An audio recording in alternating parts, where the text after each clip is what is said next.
দর্শক, যেমনটা দেখছিলাম যে ভারতে বাংলাদেশ টি-20 বিশ্বকাপ খেলতে যাবে না, এই নিয়ে আইসিসির সঙ্গে গতকাল একটা ভার্চুয়ালি বৈঠক করে বিসিবি, কিন্তু শেষ পর্যন্ত ভারতেই বাংলাদেশকে যেতে হবে বিশ্বকাপটা খেলতে হলে, বিকল্প ভেন্যুতে যাওয়ার কোনো ব্যবস্থা নাই। সেটাই কিন্তু এরই মধ্যে গণমাধ্যমে উঠে এসেছে, ভারতীয় গণমাধ্যমে যেটা দাবি করা হচ্ছে।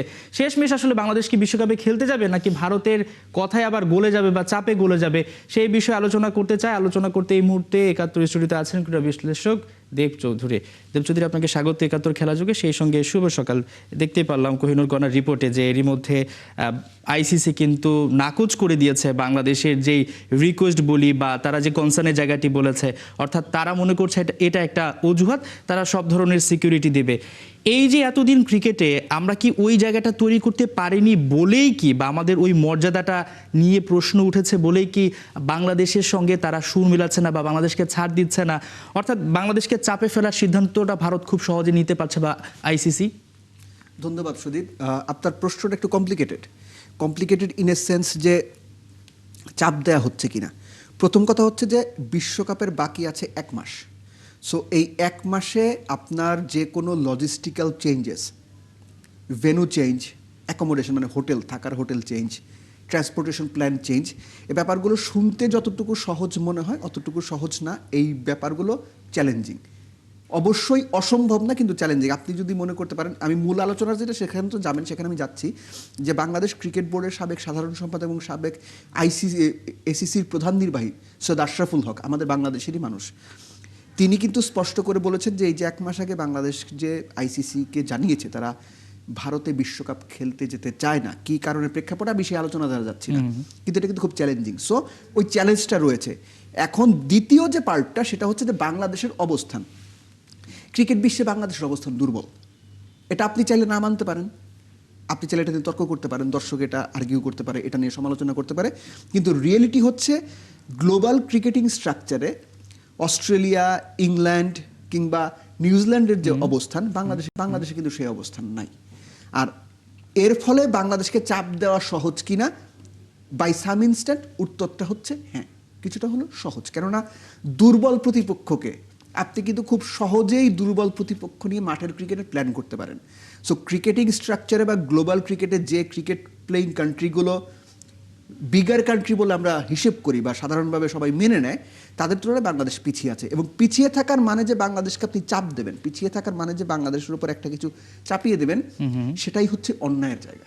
সেই জায়গাটাই মেনে না নেওয়ার পরিস্থিতি তৈরি হয়েছে এবং বাংলাদেশ ক্রিকেট বোর্ড এখনো পর্যন্ত ভারতে টি-20 বিশ্বকাপ খেলতে যাবে না, সেখানেই তাদের অবস্থানটা ধরে রেখেছে। এবং আমার যেটা মনে হয় যে এখানে বাংলাদেশ ক্রিকেট বোর্ডকে তো আসলে চাপ দেওয়ার কিছু নাই, মূল ঘটনাটা তো মুস্তাফিজ কেন্দ্রিক। এবং আপনি গণমাধ্যমে ডেফিনেটলি পড়েছেন যে ভারতীয় ক্রিকেট বোর্ড বা বিসিসিআই তারা যে মুস্তাফিজকে সরিয়ে দেওয়ার ব্যাপারে সিদ্ধান্ত নিয়েছে, এটা একদম টপ ম্যানেজমেন্ট থেকে সিদ্ধান্ত। এই ব্যাপারে তাদের বোর্ডে কোনো আলোচনা হয়নি, এমনকি আইপিএল গভর্নিং কাউন্সিল যেটা আছে তাদেরকেও জানানো হয়নি। অর্থাৎ একটা টপ লেভেল জায়গা থেকে সিদ্ধান্ত নেওয়া হয়েছে। হ্যাঁ, যদি এটা এরকম হয়ে থাকে যে মুস্তাফিজকে আমরা বাদ দিব, মুস্তাফিজকে বাদ দিলে বাংলাদেশ বিশ্বকাপে আসবে না, এত দূর চিন্তা করে যদি তারা বাদ দিয়ে থাকে, তাদেরকে মানে আইনস্টাইন বলা উচিত। আমি জানি না তারা বাংলাদেশের দিক থেকে এরকম রিয়াকশন এক্সপেক্ট করেছিল কিনা। মুস্তাফিজকে যে উগ্রপন্থী ভারতীয় দর্শকদের বিভিন্ন রকম অভিযোগ, হুমকির কারণে বাদ দেওয়া হয়েছে, এটা তো স্পষ্ট। সো মুস্তাফিজকে তারা সরিয়ে নিচ্ছে বা সরিয়ে নেওয়ার সিদ্ধান্ত নিয়েছে। এটার ফলে বাংলাদেশ বিশ্বকাপ খেলতে যাবে না, আমার মনে হয় যে ভারতীয় ক্রিকেট বোর্ড এত দূর চিন্তা করে নাই। তারা ধরেই নিয়েছিল যে পরিস্থিতি যাই হোক, এটা নিয়ে আলোচনা হবে, সমালোচনা হবে, বাংলাদেশ ক্রিকেট বোর্ড হয়তো এক্সপ্লেনেশন চাইবে বিসিসিআই কিংবা আইপিএল গভর্নিং কাউন্সিলের কাছে, মানে এরকম কিছু হবে।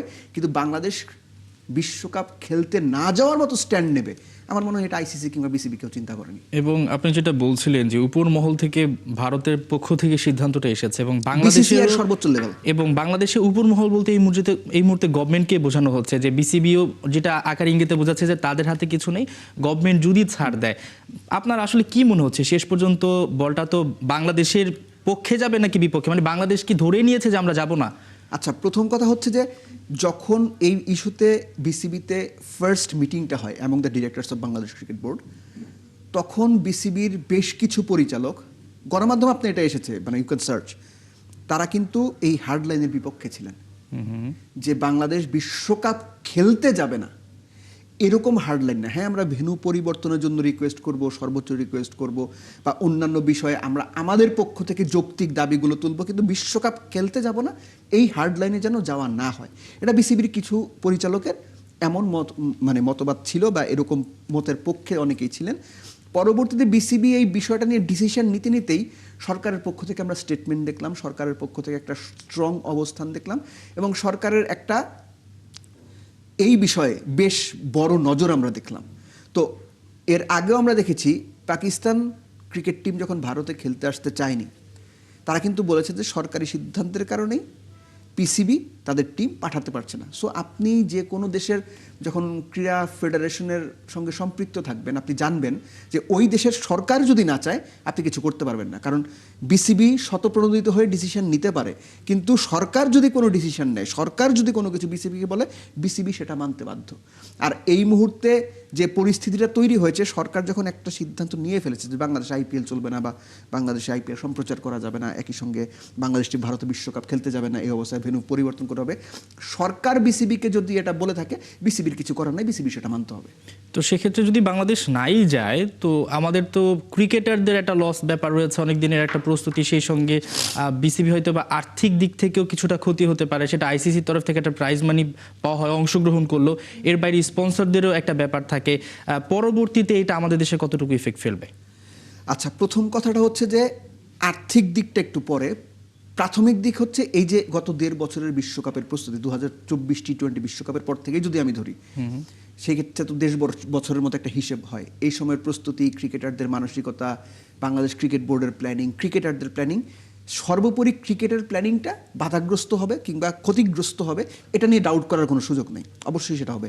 আর ফিনান্সিয়াল যে লসটা, আমার মনে হয় যে বিসিবির ফিনান্সিয়াল যে লস, সেটার চাইতে বেশি ফিনান্সিয়াল লস হবে হচ্ছে পুরো ক্রিকেট কেন্দ্রিক যে অর্থনৈতিক কর্মকাণ্ড পরিচালিত হয়। আমি এই জন্য বললাম যে বিসিবি যে আইসিসি থেকে লভ্যাংশের টাকাটা পাবে, সেই টাকা বিসিবির জন্য দরকারি না হলেও বিসিবির খুব বেশি কিছু যায় আসে না। কিন্তু এই যে বিশ্বকাপ কেন্দ্রিক বাংলাদেশের যে বিভিন্ন স্পন্সররা টিভিতে অ্যাড দেবেন, অনলাইনে অ্যাড দেবেন, বিভিন্ন জায়গায় বিলবোর্ড ছাপাবেন, বিভিন্ন জায়গায় স্পন্সরশিপ থাকবে, এই পুরো মার্কেটটা জাস্ট ইন এ সেকেন্ড ধপ করে জিরোতে চলে আসবে।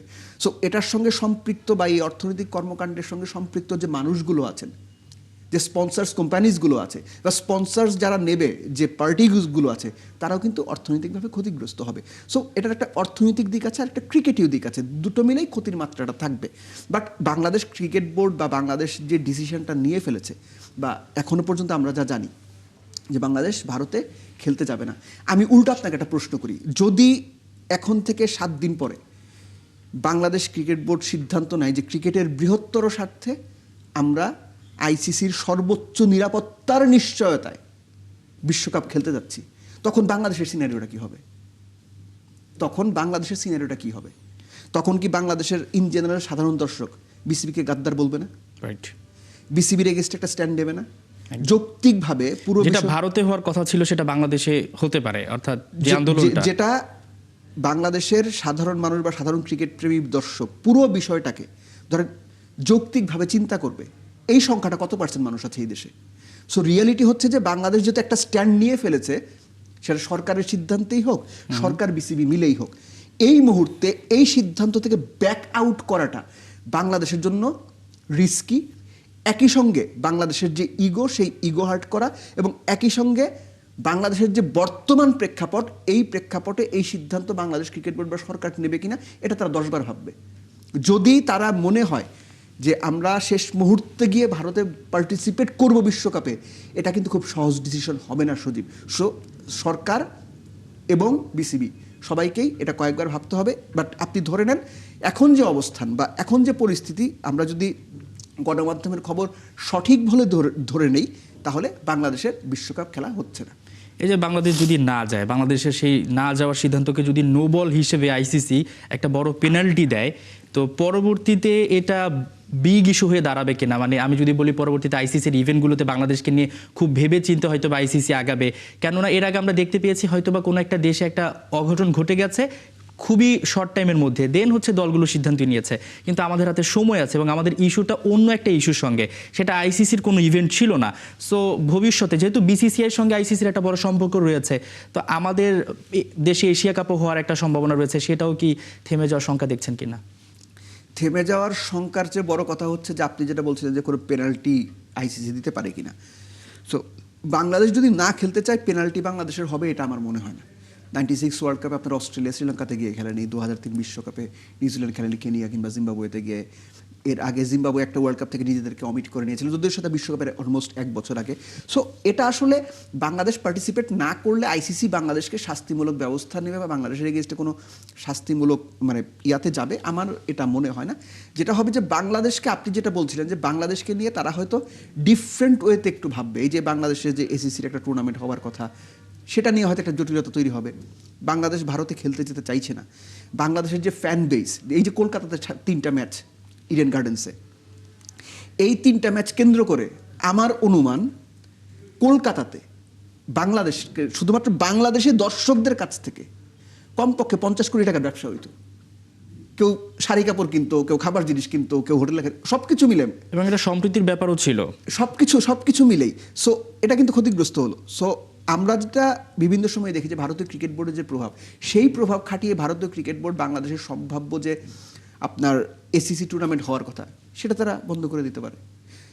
অন্যান্য ইস্যুতে বাংলাদেশের এই অবস্থানের কারণে ভবিষ্যতে গিয়ে এটা একটা মার্ক হয়ে থাকতে পারে। সো অনেক কিছুই হতে পারে, কিন্তু এই মুহূর্তে বাংলাদেশ ক্রিকেট বোর্ড এবং বাংলাদেশ সরকারকে ভাবতে হবে শুধুমাত্র বিশ্বকাপে না যাওয়া তো না, অ্যাজ ইউ মেনশন যে বাংলাদেশ তো ভবিষ্যতে আরও ক্রিকেট খেলবে, এই সিদ্ধান্তটা পরবর্তী সময়ে গিয়ে বাংলাদেশের জন্য যেন অনেক বেশি ক্ষতির কারণ না হয়, এই ডিপ্লোম্যাসিটা বাংলাদেশ ক্রিকেট বোর্ডের করতে হবে, এই যোগ্যতাটা তাদের দেখাতে হবে। এবং যদি একটু ছোট্ট করে জানতে চাই যে আপনি কলকাতার কথা বলছিলেন, অনেকদিন ধরে আমাদের দেশের সঙ্গে ওই দেশের ট্যুরিস্ট ভিসা নিয়ে একটু সমস্যা হচ্ছে, বন্ধ রয়েছে নানা কারণে। এবারই হয়তো বা নির্বাচনও হতো এবং সেই সঙ্গে যদি বলা হয় যে বিশ্বকাপটাও শুরু হতো, একটা প্রবল সম্ভাবনা ছিল এবং ওইখানকার ব্যবসায়ীরা আসলে মুখিয়েছিলেন। তো সেই দিকটাও ব্যবসায়ীরাও তো একটা বড় লসের মুখে পড়লেন এবং তারাই দেখছিলাম গতকাল কলকাতার মানুষই কিন্তু বিসিসিআইয়ের দিকে প্রশ্ন তুলছে যে ক্রিকেটকে কেন রাজনীতির সঙ্গে মেলানো হলো। শুধু বিসিসিআই না, ভারতের অন্যতম প্রখ্যাত রাজনীতিবিদ শশী থারুর, তিনি কিন্তু রীতিমতো বিসিসিআইকে ধুয়ে দিয়েছেন এবং স্পষ্ট করে বলেছেন যে মুস্তাফিজ ব্যক্তি নাকি তার ধর্ম এবং দেশের কারণে এটা করা হলো। ভারতের ভেতরেই সমালোচনা আছে, তীব্র সমালোচনা আছে এবং খুব বড় বড় মানুষেরা সমালোচনা করছেন। কিন্তু জিনিসটা হচ্ছে কি, সমালোচনা, এই যে টক শোতে বসে ধরেন যে কথা বলা, এগুলো একটা জিনিস, কিন্তু অপারেশনাল ব্যাপারটা যখন হয়, অপারেশনাল ব্যাপারটা তো হয়ে গেছে সুদীপ। এখন মূল কথা হচ্ছে কে কি বললো, কে কি ভাবলো, কে কি চিন্তা করলো, এগুলোতে এখন আর কিছু যায় আসে না। এখন ডিসিশন নেওয়ার time, weather Bangladesh will play the world cup in India or not. যদি না খেলে সেই ক্ষেত্রে বাংলাদেশের প্লেয়াররা 1 মাসের একটা ব্রেক পাবে, গণমাধ্যমে মোটামুটি একটা ব্রেক পাবে, তখন আপনি হয়তো অস্ট্রেলিয়া ইংল্যান্ডের খেলার নিউজ করবেন, ইন্ডিয়া অস্ট্রেলিয়া খেলার নিউজ করবেন, কিন্তু বাংলাদেশ তখন দর্শক হয়ে যাবে। এর সঙ্গে ছোট করে যোগ করে দিই, শুধু বাংলাদেশ ক্রিকেট টিমের যাওয়া না কিন্তু নিরাপত্তা নিয়ে, বাংলাদেশের হাজার হাজার দর্শক যে যাবে তাদের নিরাপত্তা নিয়ে কেউ কোনো কথা বলছে না। এটা আমার কাছে ব্যক্তিগতভাবে সবচেয়ে খারাপ লেগেছে। এবং যেটা আপনি বলছিলেন যে হয়তো বা এই মুহূর্তে আমাদের অনেক যদি কিন্তু আছে, একটু লস হয়ে যাবে সাময়িক সময়ের জন্য, আমরা দর্শক হয়ে বসে থাকবো, কিন্তু বাংলাদেশের জন্য এই মুহূর্তে কোনো কিছু না ভেবে এই ডিসিশনেই একেবারে অনড় থাকা উচিত। আপনি একটা ডিসিশন নিয়েছেন, উইথ কনভিকশন নিয়েছেন। সো এই ডিসিশন থেকে সরে গেলে, আমি তো বললামই, গ্লোবালি কি হবে জানি না, কিন্তু বাংলাদেশের ক্রিকেট বোর্ড বা বাংলাদেশ সরকার ঘরের মধ্যেই বেশ সমালোচনার মুখে বলো, তখন স্বাভাবিকভাবে আপনি আমি হয়তো প্রশ্ন করব যে ডিসিশন আপনারা নিয়ে নিজেদেরকে ওই ডিসিশনে ধরে রাখতে পারবেন না, এই ডিসিশন কেন নিলেন? আমার অনুমান বিসিবি কিংবা সরকার কেউ এই প্রশ্নটা শুনতে চাইবে না, মানে এই মুহূর্তে আসলে কেউ এই ধরনের ফেস করতে চাচ্ছে না এবং সেটা আমরাও প্রত্যাশা করছি ভালো একটা ডিসিশন আসবে। অসংখ্য ধন্যবাদ দেব চৌধুরী আমাদের সঙ্গে যুক্ত হওয়ার জন্য। দর্শক, আমরা কথা বলছিলাম যে বাংলাদেশের টি-20 বিশ্বকাপের ভবিষ্যৎটা কি হতে পারে, বাংলাদেশ কি ভারতে যাবে কি যাবে না, সেই সম্ভাবনার কথা বলছিলাম। আমাদের সঙ্গে স্টুডিওতে যুক্ত ছিলেন ক্রীড়া বিশ্লেষক দেব চৌধুরী।